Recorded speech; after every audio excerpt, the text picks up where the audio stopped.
Hello and welcome to Global News Today. I'm Micheal Prendergast. This is a special interview. It was recorded after President Trump gave Hamas a Friday ultimatum: accept the ceasefire by Sunday, or in his words, all hell will break loose. The plan removes Hamas from power in Gaza, with former UK Prime Minister Tony Blair leading reconstruction. I spoke with Blair's former communications director, Alastair Campbell, to discuss it further.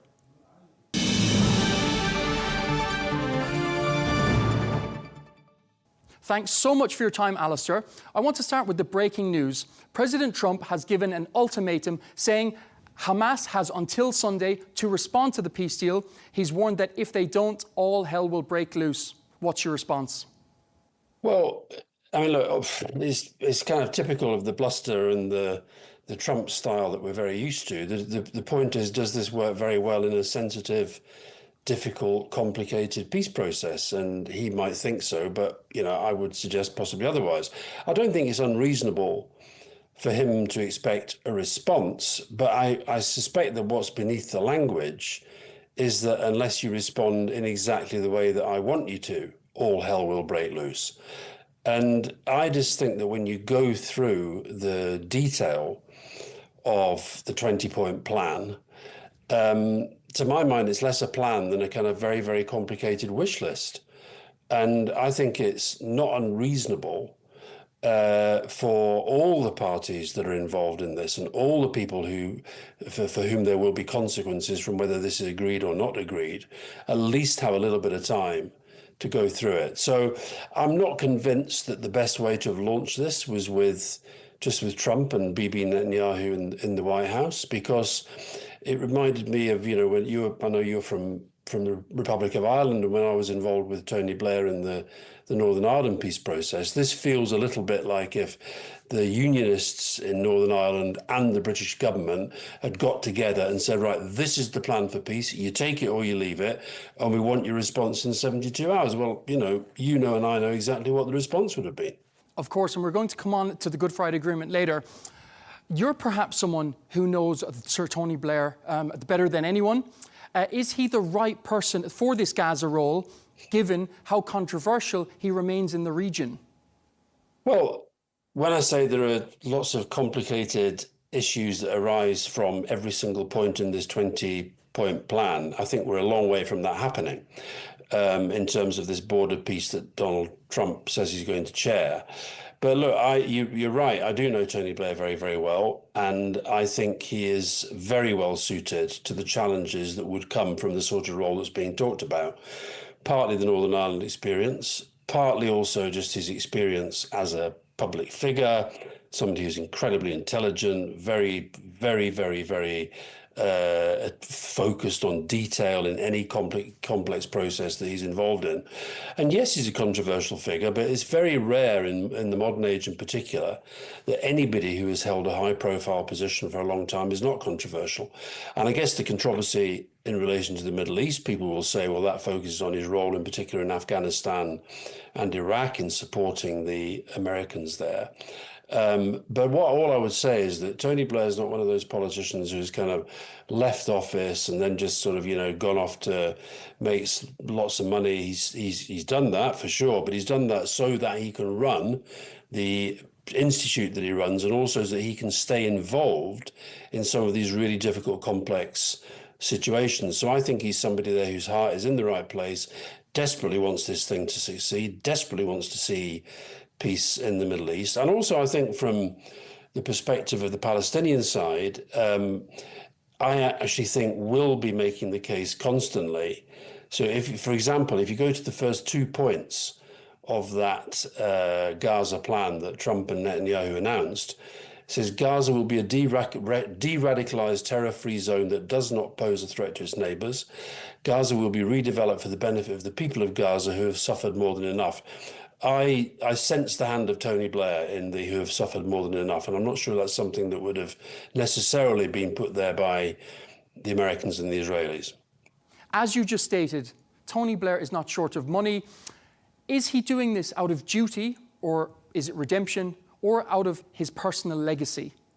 I think he's doing it because although he's, into his 70s now, he's still got an awful lot of energy. He gets motivated by interesting big challenges. And I think, look, he left office some time ago now, but then he did the job, the United Nations Special Envoy for the Quartet. I think he was very frustrated by that role. Didn't really have his hands on the levers in the way that maybe he would have liked, and so it was. I think he certainly developed his depth of knowledge that I think is unrivaled for a kind of Western politician. He also made an awful lot of really important contacts on all sides of the argument. And so I think it's a mixture of the things that took him into politics in the first place. He wants to make a difference. He gets excited and inspired and motivated by really big challenges. And above all, he thinks he can make a difference. So, people can call it whatever they want. I think that's the motivation. As we spoke about earlier, the Good Friday Agreement, Tony Blair, he was instrumental to that. He was one of the linchpins who brought peace into Northern Ireland. He got the IRA to put down their arms. Can he convince Hamas to do the same? Well, you can see the obvious parallels, but I could also say that there are massive differences. I mean, because of your own personal background, you know how difficult that was. You know how bitter the hatreds were. But I think within the context of what's been going on in the Middle East, I think the divisions are in many ways even deeper. I think the hatreds are possibly deeper. But I think what Tony brought to the Good Friday Agreement negotiations, and I think what is needed now, and to be fair to Trump, of whom I'm not a big fan, and to be fair to Netanyahu, what they've put down on paper is, I think, the makings of a plan. It's the possible beginnings of a plan. What I think Tony Blair would be very, very good at is understanding the complexities that arise insofar as they relate to everybody. And, decommissioning in the Northern Ireland context was one of the most difficult issues, without a doubt, really difficult. And it took time. And it took, when you say, could he persuade Hamas, in the end, what happened within the context of the IRA is that the IRA had to persuade the IRA.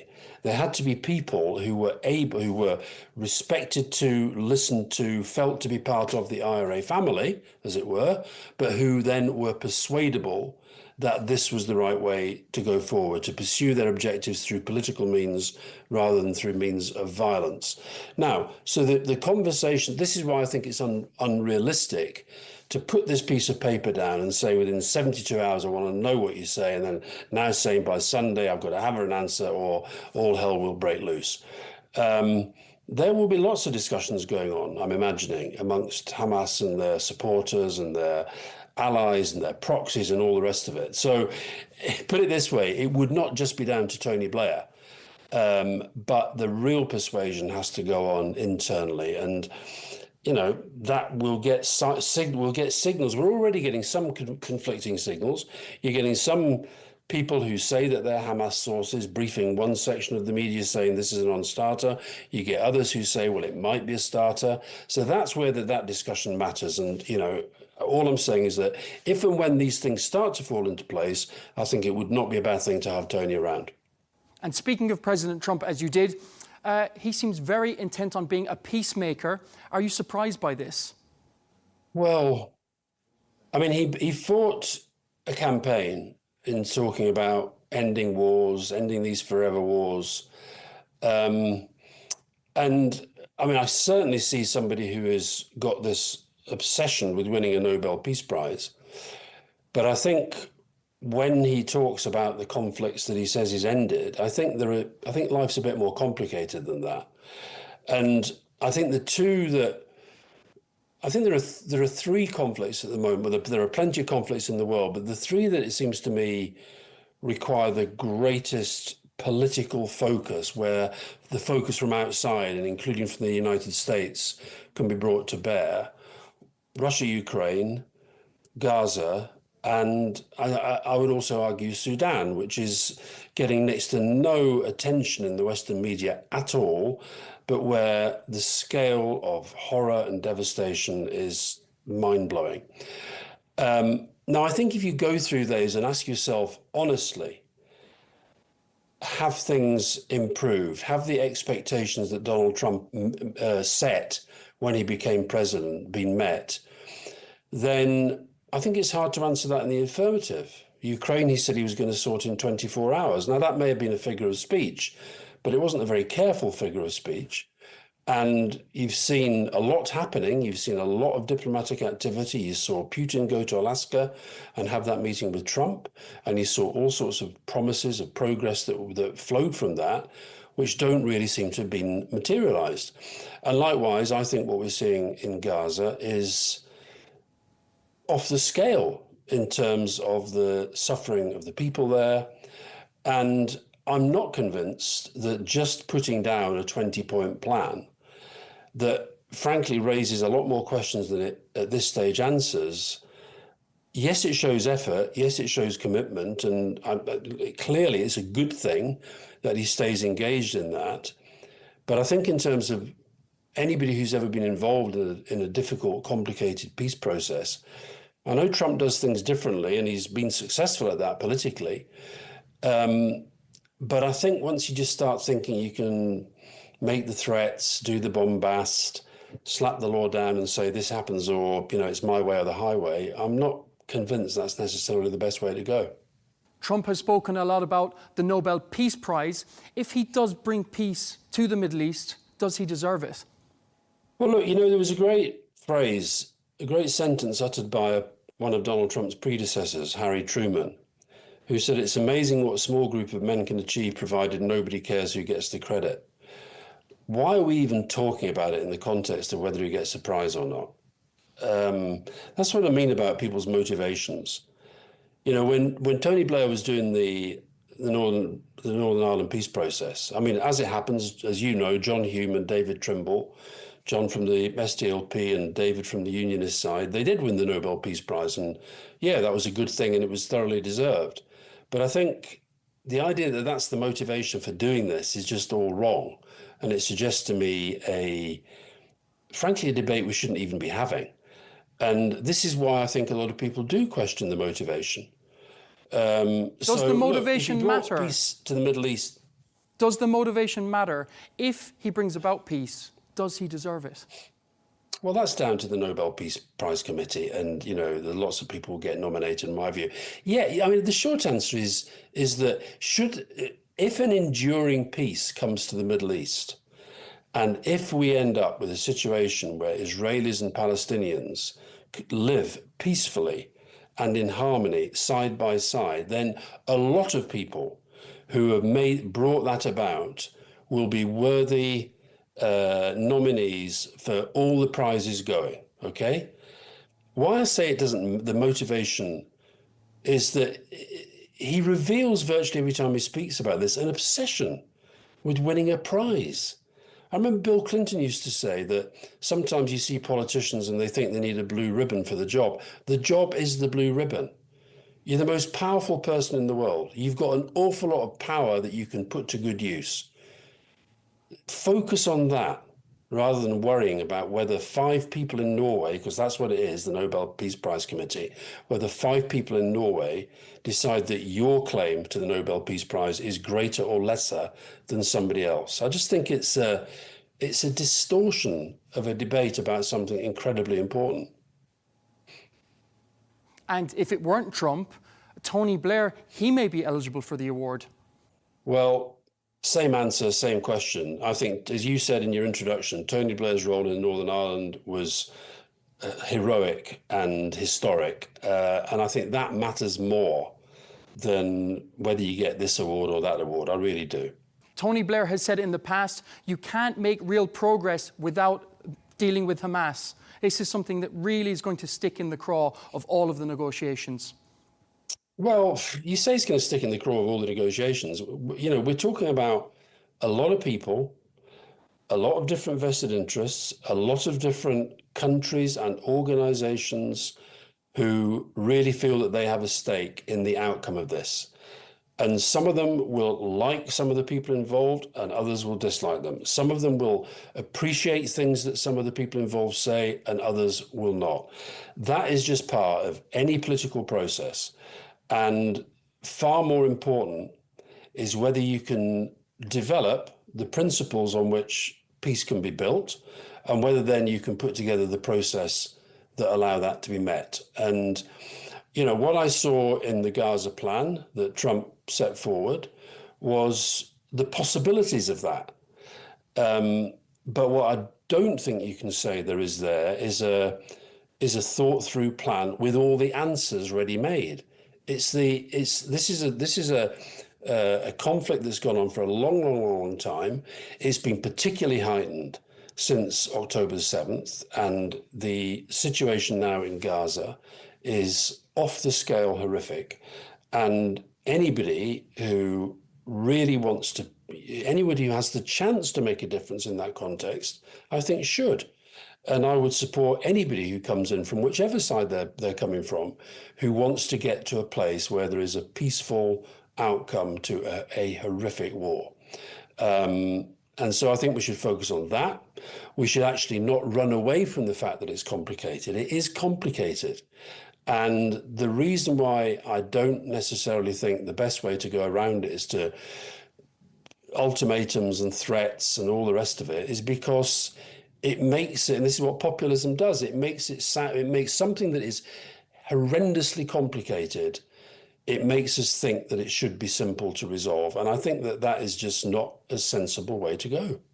Is this another case of Western powers imposing solutions on the region?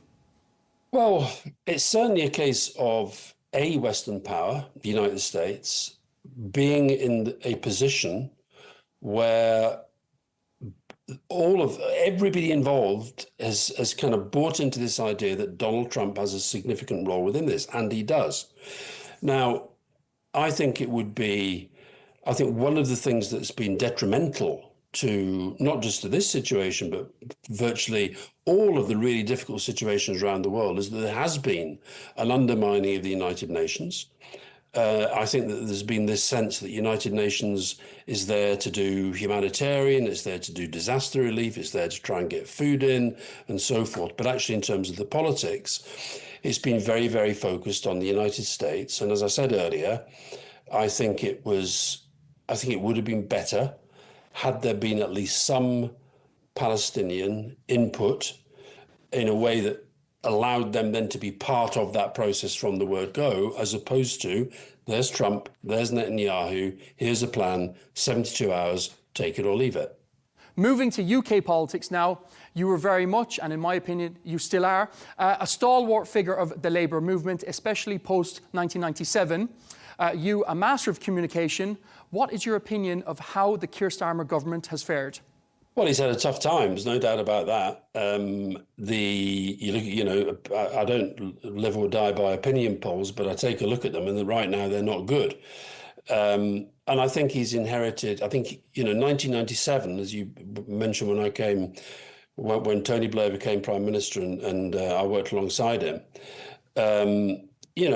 We inherited. There were a lot of problems in the economy and in our public services and our relations with the rest of the world, which we had to fix.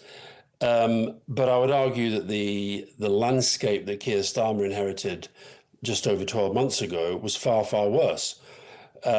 We've had over a decade of very, very sluggish growth. We've had public services that are frankly on their knees. And the first year has been difficult, no doubt about that. And we've also, frankly, had to pick up the pieces of Brexit. And Labour are trying to fix some of that. I think that the conference they had last week went well from their perspective. I think they were able to steady the ship in terms of all the stuff that had been around about Keir Starmer's leadership. I think there was a pretty clear direction about what they want to do for the country, and they had a much clearer sense of who the enemy was.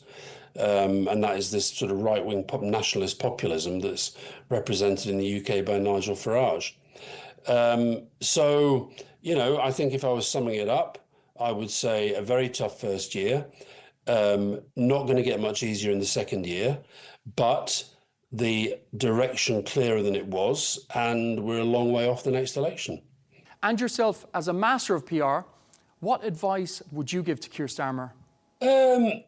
I don't think it's about PR in the end. I mean, look, I think the government could communicate better. There's no doubt about that. But, and again, the landscape for communication is a lot more complicated than it was when I was around. There was no social media. I think I would say be bolder and be.